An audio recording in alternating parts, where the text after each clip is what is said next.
Hi, I'm Joe Freeman of the Oregonian. This is Mike Richman of the Oregonian, and we are both very surprised right now.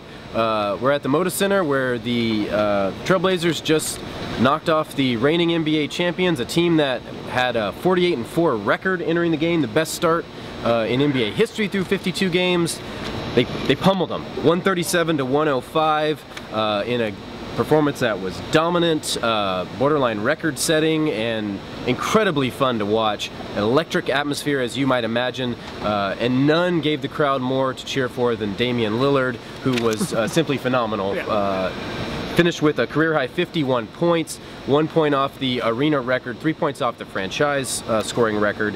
Added, just for good measure, 7 assists and a career-high 6 steals. 18 for 28 from the field, 9 for 12 from three-point range. That equals the franchise record for three-pointers made, is that right? He ties the franchise record for three-pointers made, and he did it in ridiculous Damian Lillard fashion. 21 points in the first 9 minutes of the fourth quarter, and then he left.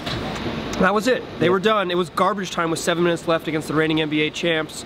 He hit 3 threes in a row to get up to 49, and then got fouled on a fourth attempt and made two of 3 at the line to get to 51. Could have had 52. Right there. He was right there. Could have tied Dre. If anything went wrong, it was that he didn't get his 52.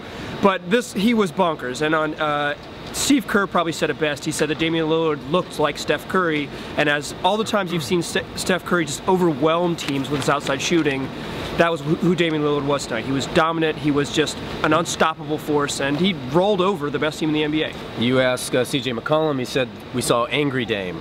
You ask Ed Davis, he said we saw typical Dame. In the end, maybe the secret sauce was Brian Roberts, who made his debut with the Blazers. I think he scored 7 points in mop-up time. About 5 minutes, yeah. But no, this was Damian Lillard's night, and crazily, it was the Blazers' night. I mean, they just rolled this team that seemed unbeatable heading into the game. And let me read off a few superlatives. This illustrates how good Damian Lillard's performance was tonight. He's the only NBA player to record at least 50 points, 7 assists, and 6 steals in a game since steals became a stat in 1973-74. That's according to the Elias Sports Bureau. He became the first NBA player with at least 50 points, 7 assists, and 0 turnovers. Did I mention that he had 0 turnovers? In a game since Reggie Miller in 1992. I'm going to keep going because it was that incredible. There's more to tell. Damian Lillard is the first player with 50 points, 6 steals, and 64% shooting percentage since Michael Jordan against Detroit in 1996. I don't know, should I keep going? I'll do one more. Damian Lillard, his 51 points on 8 of 28 shooting, it tied Jeff Petrie for the 4th most points in a game in franchise history. So I could read more, but it seems a little unnecessary. It was a big night. Here's another one for you. It's his 3rd straight 30-point game. The Blazers have won 4 in a row. They've won 4 in a row against teams that are going to be in the Western Conference playoffs. All of a sudden, this surprising season is looking like a team that's for real, and Mo Harkless might have said it best. He said, a win like this puts the league on notice. The Blazers are above 500, and they just beat the best team in the West. It gets really hard the second half of the season, but they look like they might be up to the task.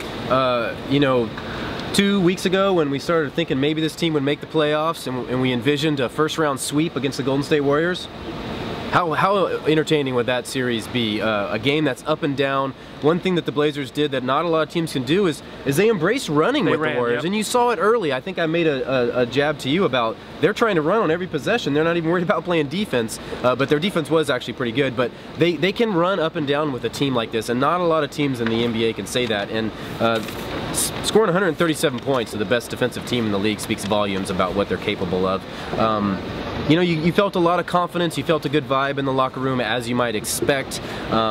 This team is rolling right now. That's 13 of 16. Like Mike said, 4 in a row against winning teams. And it doesn't get any easier. Well, I guess anything's easier than playing the Warriors. But got the Jazz coming up in a very important game on Sunday, and then the Houston Rockets. 2 very critical games for the Blazers' playoff positioning. We'll talk to you again after the Jazz on Sunday.